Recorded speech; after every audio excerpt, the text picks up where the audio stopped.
Hello, you're listening to 51st Parallel Podcast. It's episode 17.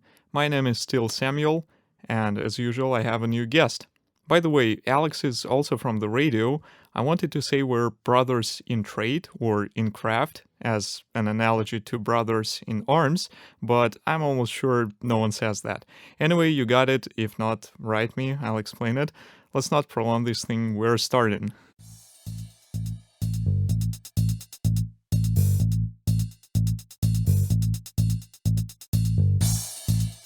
Okay, let's begin. Hello, Alex. Hello, it's quite unusual for me to be here in that role because I more commonly see myself as another person, as a person who stays on the other side of the microphone, as a person who is interviewer, not interviewed. And it's quite unusual. And also a little remark I'd like to say in the beginning, I need to apologize for all of your listeners for my English because I haven't been talking in that language for years, and it's quite stressful situation for me for now, to be fair. Yeah, sure. But anyway, it's gonna be fine. I believe in that. Again, I hope so. it will.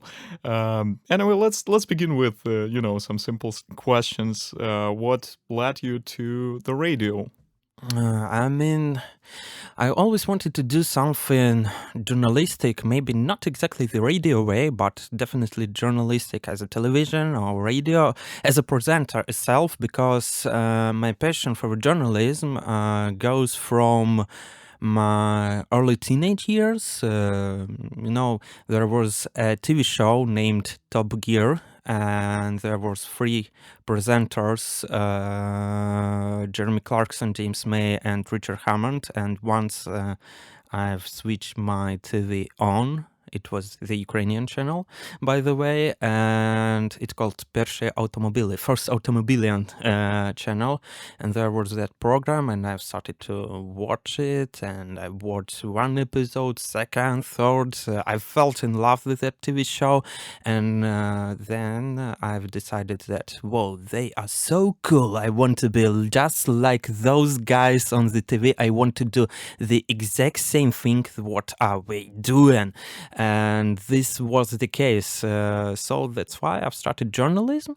I've decided there that I'm going to be a journalist, and I've decided to go to Poland because if we're going to talk about Belarusian journalism, I don't know if political topics are okay in here. Yeah, I guess so. Okay, so if it goes about Belarusian journalism, I suppose it's...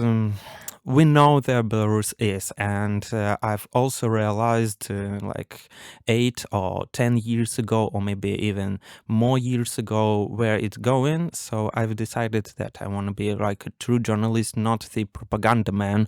That's why I've decided to study here in Poland, in Wrocław. So this is how my journey begins. When I finished my school, when I graduated, I came here to Poland. I put all the documents to the Wrocław University, to the journalism specialization, and I've chosen musical journalism. And just before the bachelor finish, I've decided that I need to expand my journalist skills and that I need to do something with my life, because this is the main aim, I think, and the main issue. And I've remembered that in those times that one friend of mine told me that there is a Radio Luz, like academical Radio Luz, 91.6 FM, and they still make great radio, and I've decided this is my chance. It's gonna be a place where I belong to. So I remember exactly the day it happened. It was the 1st of March of 2019.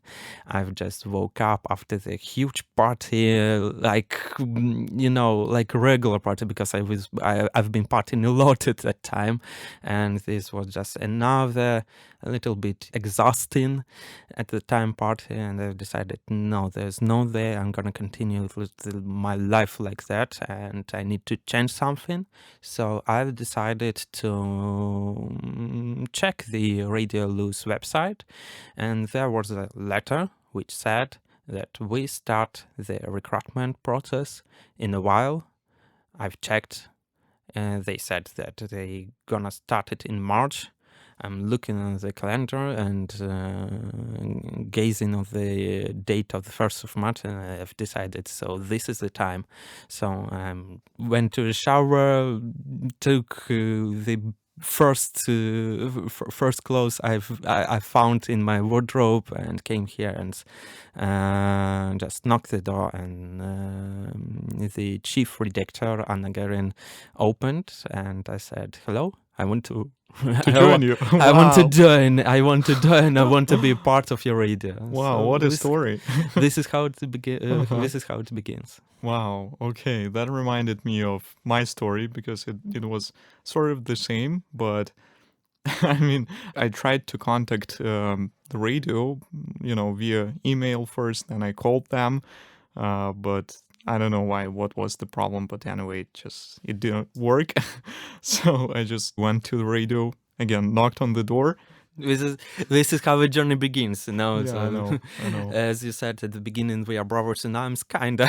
Yeah, I think. sort of course. Sort of. Yeah, and also you mentioned that you applied to Wrocław University. So yeah, just to mention that you were not a student of our university. Okay, Wrocław University of Science and Technology, but just Wrocław University. And I've heard that you also have, still have, right, the radio there. Like, why did you choose this one? I think because of the difference or the quality of radios. If it goes about the radio of Wrocław University, it looks like regular, not academic, but more practice radio for students to practice a little bit, but not like a real radio station. If it goes about Radio Luz, I still suppose that though we are called academical radio station, we are still kind of professional radio station. We have all the instruments to make the professional radio. We have everything to make the professional radio, and the amount of people is quite bigger rather than in the University of Wrocław radio station. Mhm. So I wanted to make something professional, not just to practice, but I just wanted this to be a real thing, Yeah, I get it. Yeah, sure. So this is how it looks. What were some things that the radio, have taught you?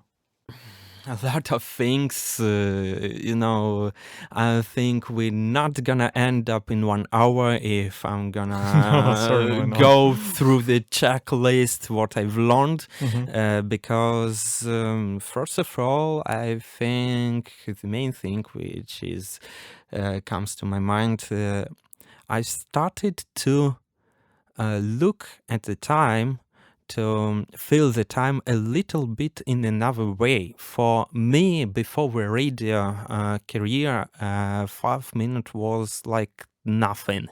For now, 5 minutes is quite a huge amount of time, because when you stay on the radio, on the air, in the program, you have like the clock, which is restricted, and you need to follow the certain rules, and you can't enlarge your clock time. You can't expand your speaking time for more than 5 minutes approximately. You need to close your thoughts, your speech, in a 3-minute time, for example. And this is the case. Another thing I've learned here, how to be more confident, definitely, because when you stay just in front of the microphone, there's no chances that you can afford certain behavior for yourself, no, this is this is what I said at the beginning, that I need to apologize for my English.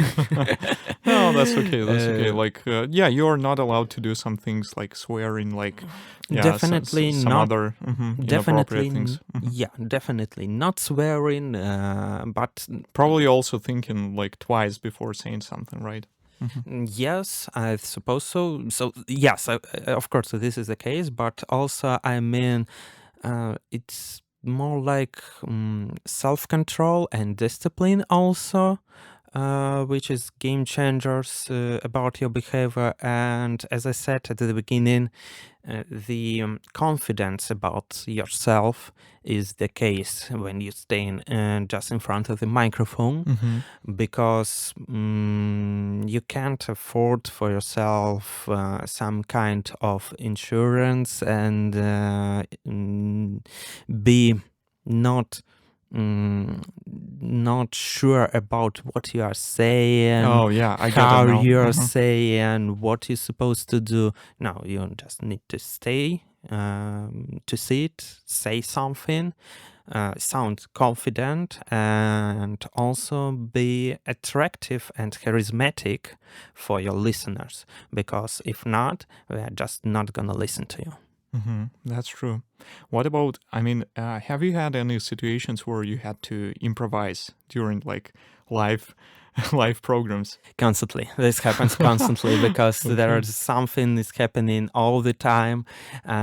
Sometimes it's technical issues, sometimes it's not technical issues, but maybe you have like a partner who is not so experienced as you, or maybe you are not the person who is experienced and your partner is far more experienced, and you need to catch his vibe or her vibe to be suitable for the listeners and for the duo. Sometimes different situations can appear. For example, you can invite a guest on the radio station for your program, for your air, and guest just not appears in the time. So you need to improvise and to say something to the microphone, to tell some more things and other things, just to fill the emptiness which was provided by your guest who's not appeared on the air. Yeah. Wow, that's interesting. And speaking of the radio and speaking of, yeah, like some programs, what is your program? I have like my very personal program called the Rock Stop. What I do there, I just put some kind of old stuff music, like the classical, so also called dead rock of 70s, 60s, like Jimi Hendrix, maybe the Beatles, maybe Creedence Clearwater Revival, the band I've been listening recently a lot of. And I put that music on, and I just provide my listeners to the to the time when those songs appeared, trying to explain what was happening in there, also trying to explain the music we are listening to and why it is so important for the modern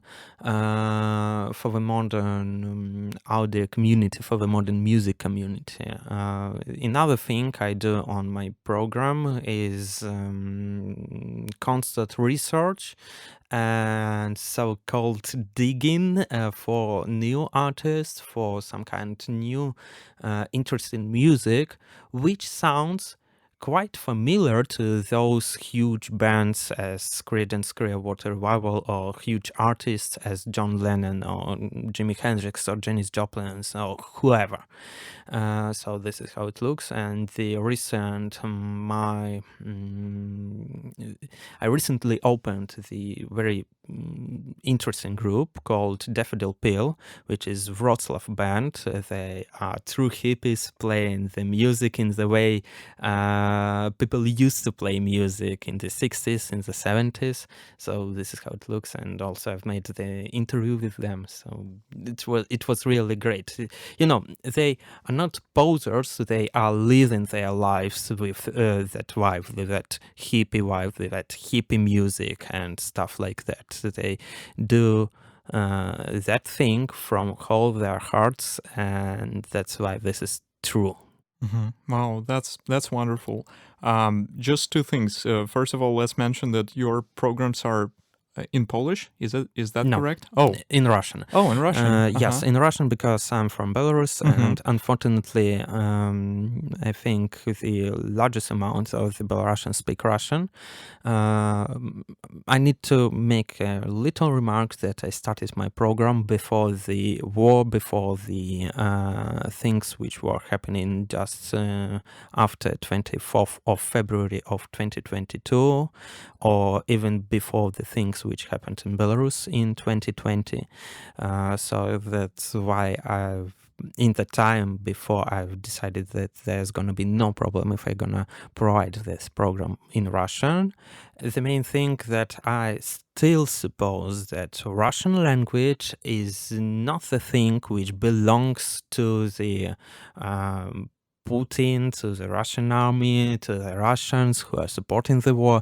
This is like the kind of international language, in my opinion. That's why I still, in my everyday life with my friends, do communicate in Russian.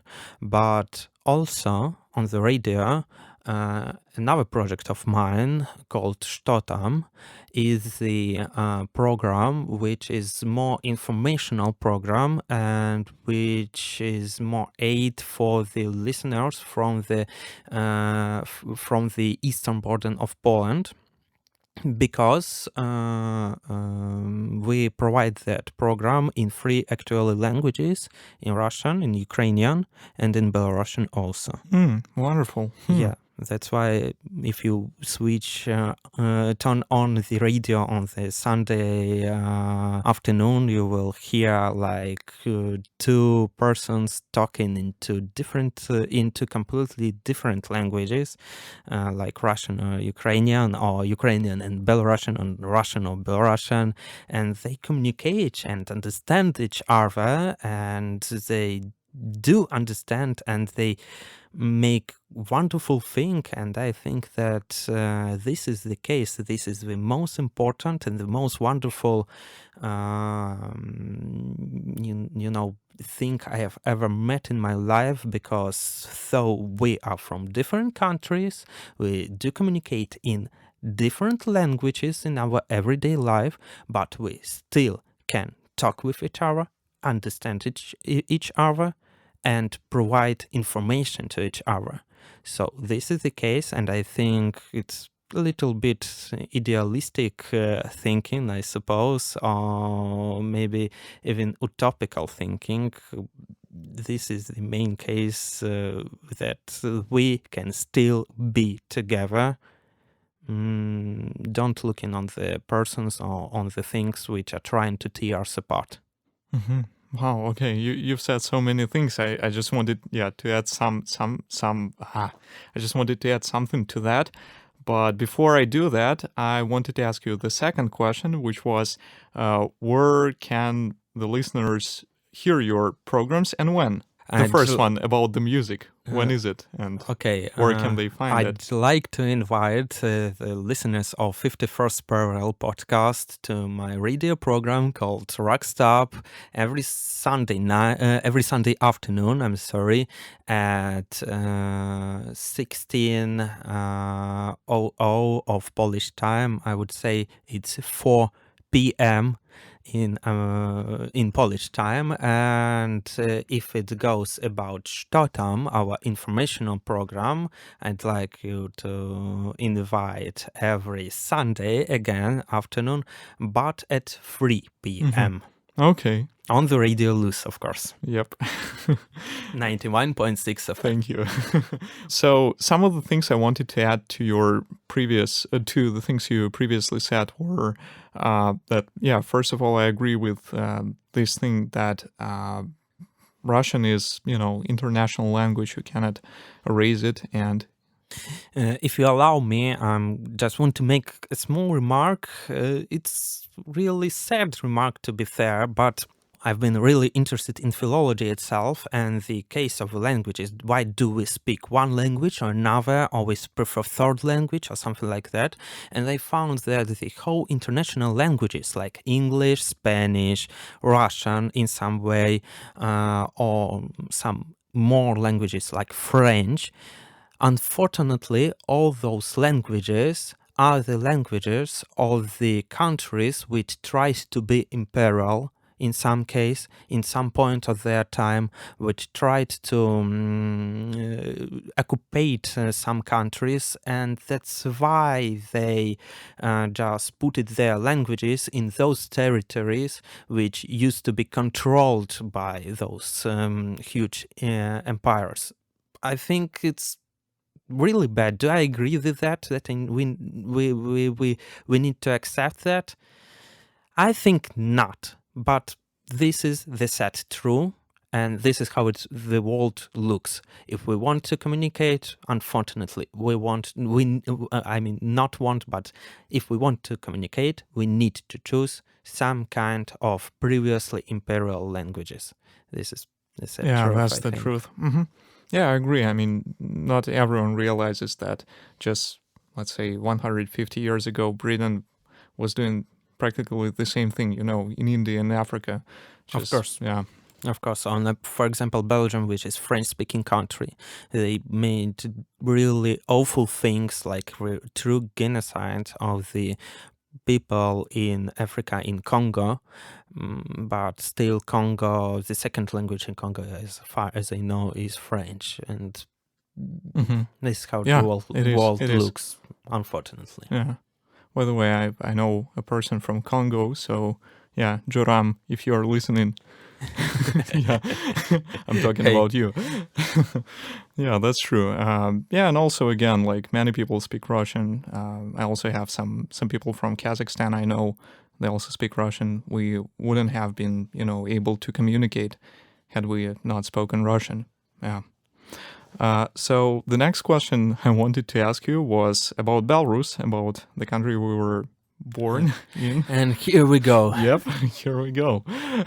Let's start with some innocent questions. Like you're from Brest, right? Yes, definitely. I'm agree with that. Yes, sir. Okay. What can you say about this city? It's quite nice city. Not too big, not too small. 300,000 people are living there.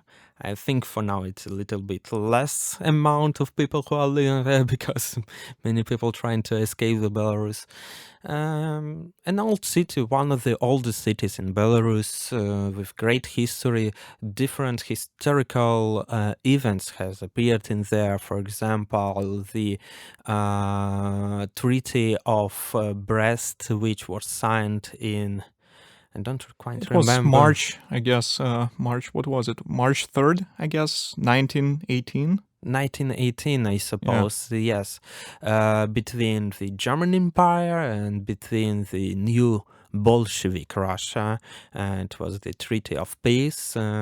So this is the place where it happened. Also in Brest, we have one of the main streets called the Lenin Square. Everything classical. Classical in Belarus. But if it goes about Lenin Square, before the Bolshevik regime, when Belarus used to be occupied by Nazi Germany, it used to called Adolf Hitler Strasse. And before the German occupation, but then Brest-Litovsk used to be the Polish city, it also was called the Józef Pilsudski's ulica Józefa Pilsudskiego, czy Plac Józefa Pilsudskiego, something in that way. So, this is a street which tries to represent every important for state person. I hope someday it's gonna be named the the square of I don't know, Tikhanovskaya. Would be great, but still, it was small digression. If it goes about the Brest, it also was the only place of connected march, connected parade of Wehrmacht and Red Army. So different things has happened in Brest. The Brest fortress, the defense of Brest fortress during the First World War. Also, some things has appeared in Brest fortress, as far as I remember, and even in other times. I think even Napoleon has had something common with Brest, because probably. this is the place which is situated like on the main roads to the Moscow, to the Europe, to the Warsaw. So this is like the connecting point from to the east and to the east, to the west, in my opinion, some kind of. Yeah, probably.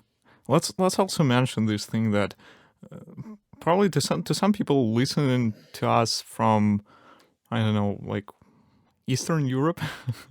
Let's say that between like the Soviet Union and Germany, there was a treaty between these countries, and they signed it sort of secretly in Moscow, and it was in 1939. So yeah, they decided to, let's say, divide Europe. Yeah, And Molotov-Ribbentrop yep, Pact. exactly. And that's why you mentioned this parade between with some German troops and with some Soviet troops. Yeah, definitely. This is what's the case, because on the Brest was the line between the interests of Nazi Germany and Bolshevik USSR. Yeah. So yeah, just This is a history. Yeah, can you imagine that? I mean, you also mentioned this fortress, right, in Brest. So can you imagine that some people who saw this parade between, again, the Red Army and the Nazi Germany army, like 2 years later, they're fighting against the Germans. So I don't know, like, it's just, a little bit confusing. I can't say some wisdom words because about it's that. so funny, yeah, about the Soviet Union, because they only had like frenemies. Like today we're friends and tomorrow we're enemies. So yeah, I don't know. Unfortunately, this is how history looks like, and because I'm a little bit into the history, but I can't describe the whole spectrum of my emotions I have, because my vocabulary still is poor, as I don't know. It's quite ironic, I think, sometimes, because Probably. they used to write, two awfully, unhumanically awful regimes, to authoritarian regimes, to dictatorships, tried to connect with each other and became friends. The ironicity in that two dictatorship regimes can't be friends in any way, because in one point, earlier or later, they gonna become enemies, definitely. That's why I suppose the freedom world need to fight with those regimes, because if they gonna warn, they gonna destroy each other in the cruelest way it could be possible. That's true. Oh, okay. Let's move to another topic, which is less political. Sports. Okay. Sports. Yeah. Do you like sports? I mean, I do like. Yeah, I'm asking. By the way, I'm asking you this question because the other day I had a podcast with Bartek, and as soon as he got here, you were setting up, helping us to record it, and you started talking sports, and I, didn't expect expect it. First of all, I didn't expect you were Belarusian, and yeah, because I started saying something to you in Polish, and you were like, "Do you understand Russian?" And yeah, so that was the first thing, and the second one was that you started speaking like baseball and American football. So yeah, I'm not into baseball. I do like American football. I'm gonna call it football, not soccer, but not football. soccer. Yeah. But I think my accent is more like British because I used to live in there.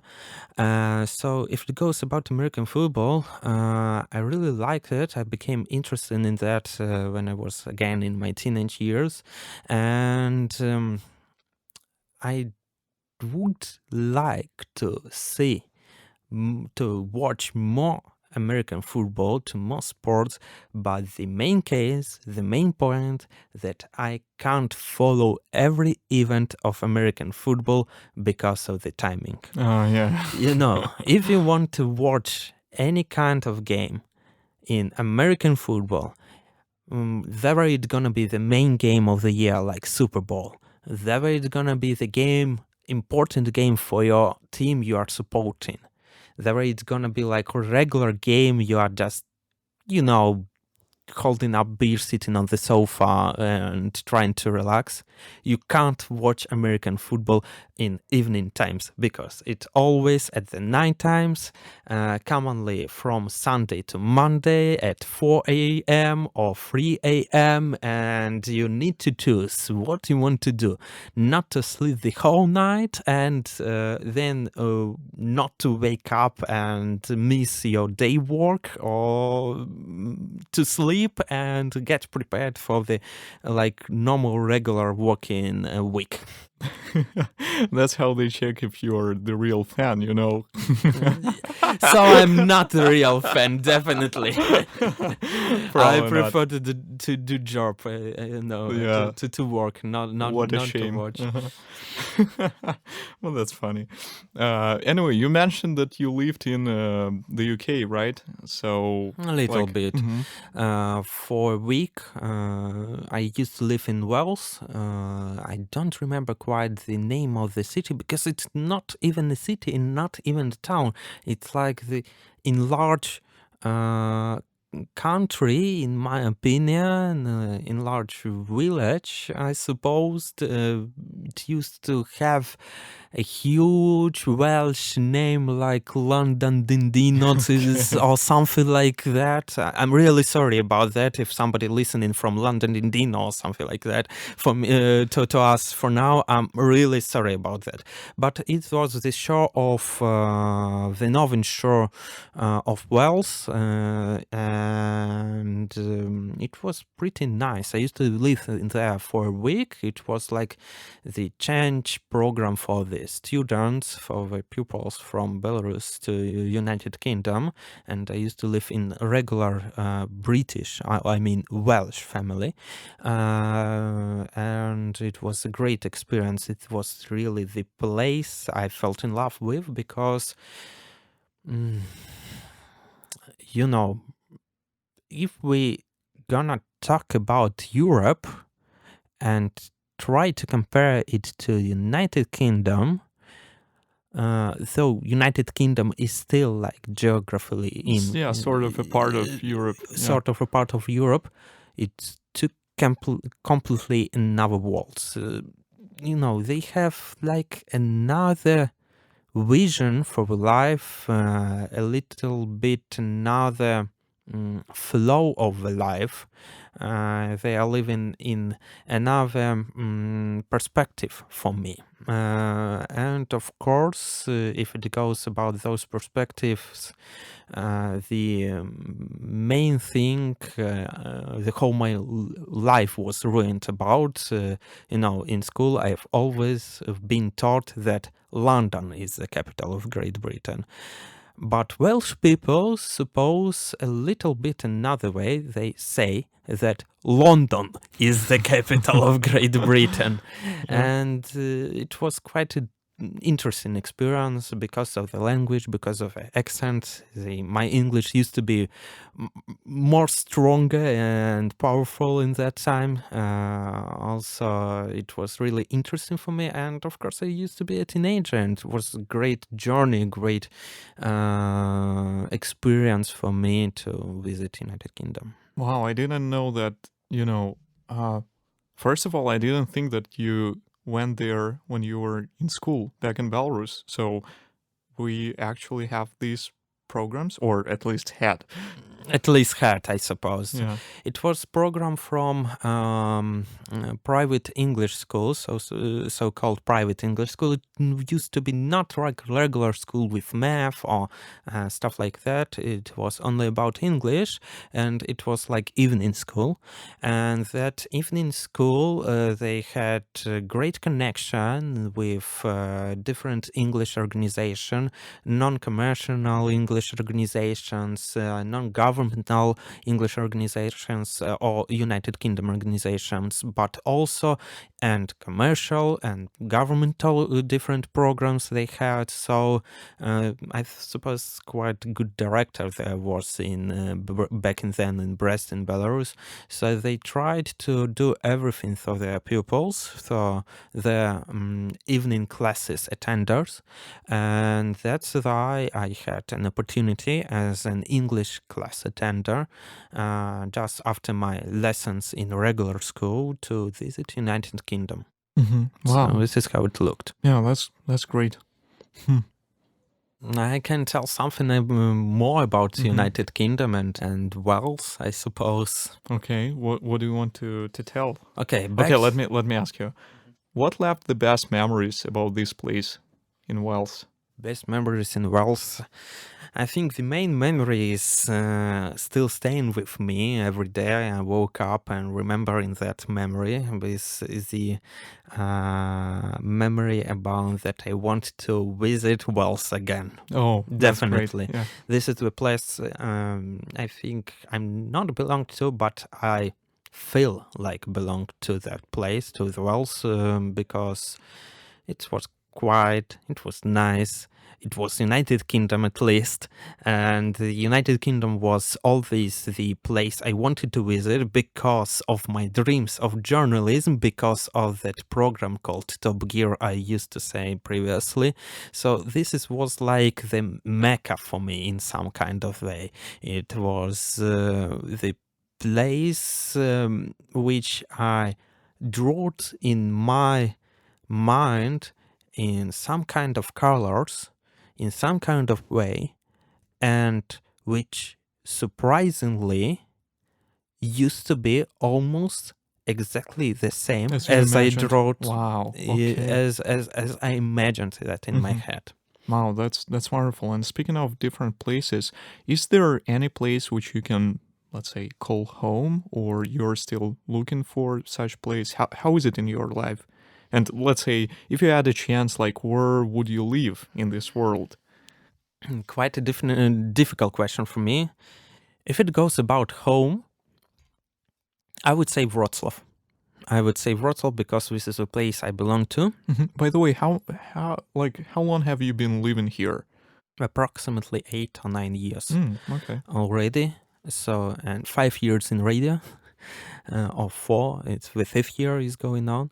So yeah, Wrocław is definitely the home place for me because this is the place I belong to, as I would repeat that, and place where I grew up in the second time, not physically, but more mentally, because when I came here, I used to be 18-year-old boy, and for now I feel like 26-year-old, maybe not man, but maybe man because I'm start balding on the head. Really?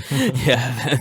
No, you are a man, definitely. No, so yes, this is the case. I had different situations in here, both pleasant, some of them were not as pleasant as it could be, but this is a place where I became stronger, also happier, where I found myself as a journalist, where I found myself as a radio presenter.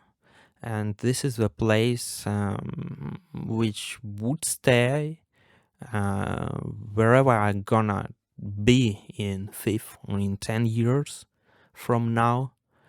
So this is the place which gonna stay at my heart for a very, very long time, I think, until my death.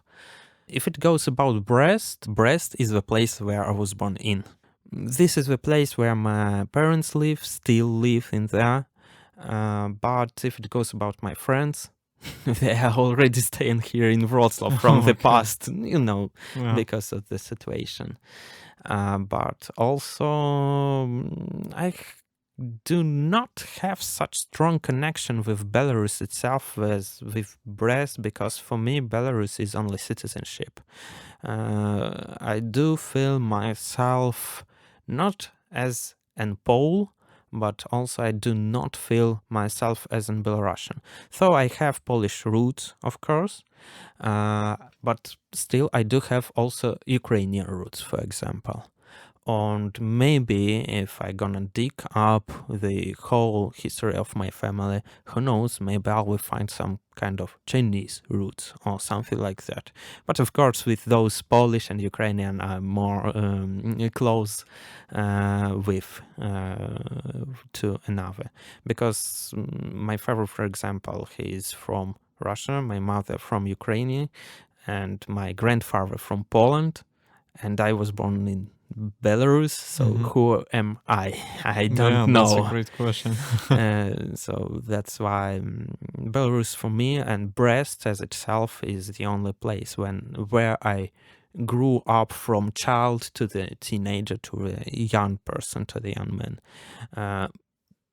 Wrocław is the place where I grew up from the young teenager, from the young man to the the man who's seen some shit in his life. Okay. But still, as long as you're happy, that's good, I guess. Yeah, I'm pretty happy that's good. With that. If it goes about the places I'd like to live in future, I don't know. I would say it's gonna be definitely not Warsaw, because I tried to visit Warsaw for some kind of day. I had practice on Belsat television. And though it could be the case to visit, to relocate myself to Warsaw, to live in there and to progress my journalistic career, but I still think that Warsaw is not the place where I belong to. Because, you can have extremely cool career in Belsat, because this is one of the few options for now for Russian-speaking journalists to work with journalism, to work in journalism, like in real journalism. But I still think that Warsaw is not the place I belong to. If it goes about United Kingdom, that could be the case, in my opinion. That could be the case because, as I said previously, Wales is definitely the place I'd like to visit again. Maybe I'm not gonna find myself in there as a journalist, who knows, but still, United Kingdom is one of the greatest country in the world if it goes about the radio. Like, every small village in there have 2 or 3 maybe local radio stations with a huge amount of different interesting people working in there. So that could be the case. But I still think I need to enlarge my knowledge in English so to be in there. If it goes about another English-speaking countries, because I'd like more to visit English-speaking countries, not some kind of southern countries or something like that, like Italy or Spain, because this is definitely not places I'd like to stay for the longer term than holiday term. Okay. because those countries are great. I'd like to visit them sometime, but I do not like the hot climate, and I think I would prefer to stay in more rainy, cloudy islands or something like that. That's why it could be Canada, for example, because I also do love ice hockey, and I do support Toronto Maple Leafs, so maybe Toronto. Okay. But visit Toronto only for the to support hockey team. I've never been, which never won the Stanley Cup from 1960 something. I think this is not the case. Yeah. They don't deserve it. Yeah, definitely. Okay. So the main point for me, if somebody gonna offer me a job somewhere, I think I would go. But for now, I'd like to stay in Wrocław. Wow, not bad. Yeah. And also, like, speaking of wells, although it you know, it may apply more to Ireland, but anyway, you can become a sailor. What do you think? For example, Arr. there's such a joke about the sailors, Irish sailors in the who had a crash on their ship and appeared on the boat, and they were sailing just, in the ocean, in the Atlantic Ocean, and suddenly they found a bottle, and the gin appeared from the bottle. And Jean said to those two Irishmen, "You have one wish to ask, to make. You can ask freely." The first one, not thinking too long, says, "I'd like you to make the whole ocean as a beer." Jean says, "Okay," and disappears. And the second Irishman, the sailor Irishman on the boat, says, "You're an idiot." The first one asks, "Why?" How do you suppose we're gonna be now?"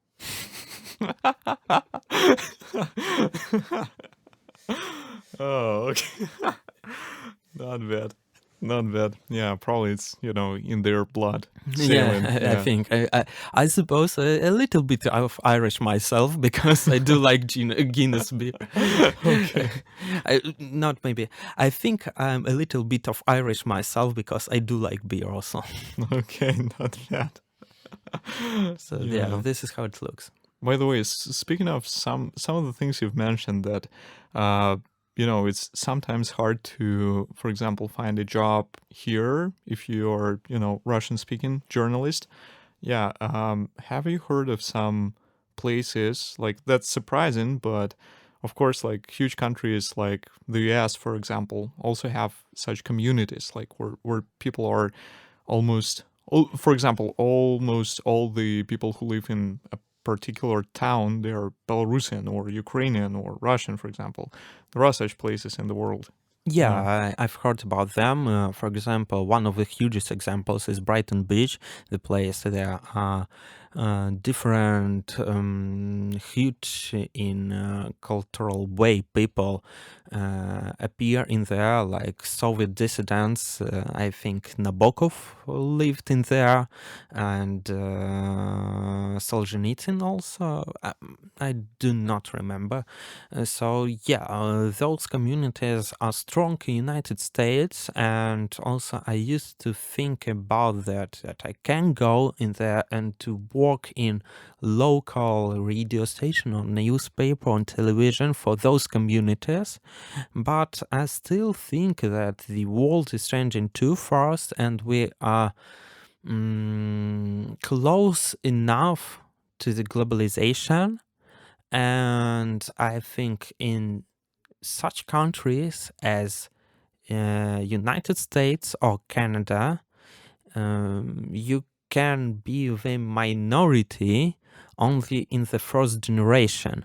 When it goes to the second generations, for example, like for your children or for your grandchildren, they are gonna be Americans. They are not gonna have much in common with places from where you are coming from. So I think this is the case, and if I want to visit United States, for example, United States, and work with Russian or Ukrainian speaking or Belarusian speaking community, that would be the case. But how long it gonna last? Because in some point there's gonna be no return point. Then those people who associate themselves with kind of concrete culture they belong to, they are gonna be Americans in some point, and they're gonna watch American TV, American radio, they are gonna listen to American radio, and they're gonna think as Americans, not as Eastern Europeans people. Mm-hmm. Yeah, that makes sense. By the way, speaking of some places like that, have you heard of some German colonies in, let's say, Argentina or like South America in general? So yeah, of course, yeah. I've heard them. One of them, I've even watched the film, The Colony of Trinidad, it's called, or something like that, with Daniel Brühl in the main role, Austrian actor. It was about the not concentration camp, but the cult of former Germans who are living in a closed society, in a closed community, self-destructing community. And the leader of that community used to be a former Nazi, and he tried to recreate some kind of not Nazi, but like radically Christianic community. So of course those communities used to be in there, but still it was community which was active in the 1970s. So it's not such long from the war when Germans, it was the time, it used to be in 1970s, so not too many time had fled from the war when German war criminals escaping from the Europe appeared in Argentina, for example, or in Chile, for example, or in the whole South America in there. For now, I think, I do not like to make radio for Russian war criminals or something like that. Mm-hmm. Yeah, certainly not. Yeah, just that's interesting because one of these communities recently opened like to the public, I'd say, because they organized sort of this recreational facility. So now you can come there and just relax, drink some, German beer. You like beer, right? I think Germans would enjoy it. If it goes about Germans in Argentina, I still suppose there is a question: are they still Germans, or more they are Argentinians? Mm-hmm. That's a good question because actually, yeah. I don't know, because if it is a close community, probably they are still Germans because they speak German. They don't speak Spanish there. So I don't know. I just, need to go there and check it out. But still, I think if it goes about language, I think that their German is going to be a little bit more different in comparison to the German they are speaking in Germany. Because there is definitely going to be some kind of intervention of Spanish words in German language, as we can see it with any kind of Slavic language in here, like Russian, Ukrainian, and Belarusian. We don't say to the Urząd Wojewódzki, we do not looking for some kind of alternative in our languages. We just say Urząd Wojewódzki in here.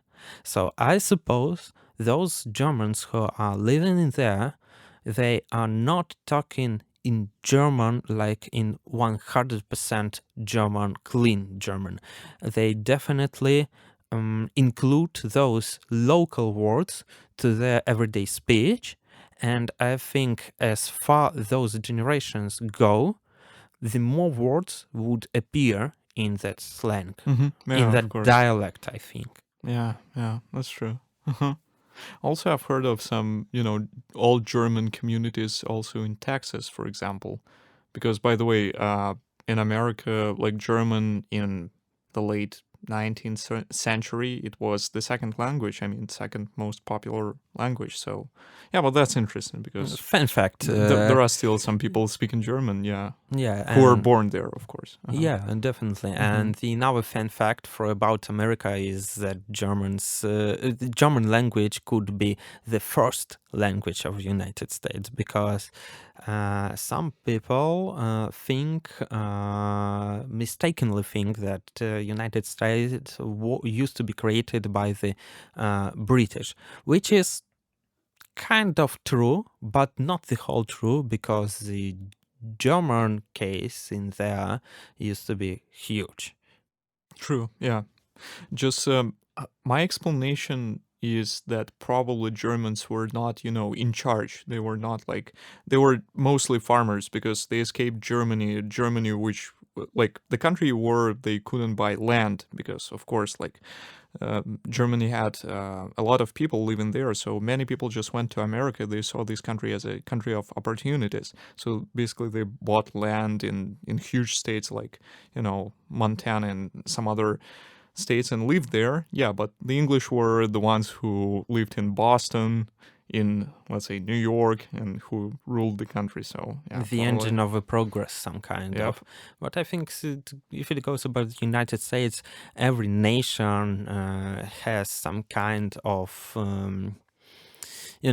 American values in their lives because American roots in their lives, or Americans have some kind of roots from Europe or any other nation from the whole globe because everybody was fleeing to the United States because, as you said previously, it used to be the land of opportunity. And for example, Italians in the late 19th century, early 20th century, it was the main migration group into to the United States, or Irish people, or in the 70s, in the 80s, or in the 90s, especially in the 90s, it used to be Slavic people who used to flee in there and to settle in there. So America is melting pot. That's why exactly. different countries are mixing there and different nations are mixing there. So this is an interesting case of if it goes about society and how this society lives together. Yeah, that's true. By the way, speaking of the words that we also added to our like everyday lives, right? I guess spoko is one of the words, right? I mean, one of my favorites. yeah, exactly. Me too. I don't know, like, why couldn't we come up with this word earlier? That's interesting. Yeah. I would say more. My friend of mine who came to Poland approximately like 5-6 months ago, he's already uses spoko in every on a regular time, though he doesn't know Polish that well. Yeah. as good as it could be, but spoko he uses in regular time, on regular basis. Yeah, that's a cool word. Okay, well, thank you for coming here. And yeah, just a regular question: is there anything else you want to add? I don't know. To be fair, I'd like to apologize for my English once again Don't worry again. for our listeners, for your listeners, and I hope maybe we're gonna see sometime kind of again in podcast. Sure, that would be very nice. It was a great pleasure for me to visit, and quite unusual thing for me because I've been interviewed and also in English, so this was quite new experience. So thank you very much for that opportunity. Well, thank you for coming, and you know what? You're always invited. So yeah, let's say bye to our listeners, and again, thank you. Goodbye. Goodbye. This episode was recorded at Radio Luz, LUZ, on campus of Wrocław University of Science and Technology. You can find more episodes on our YouTube channel, as well as on various other platforms connected to Radio Luz. You can write to us to 51st.parallel.podcast@gmail.com, which is 51st.parallel.podcast@gmail.com. Thanks for listening and see you next time.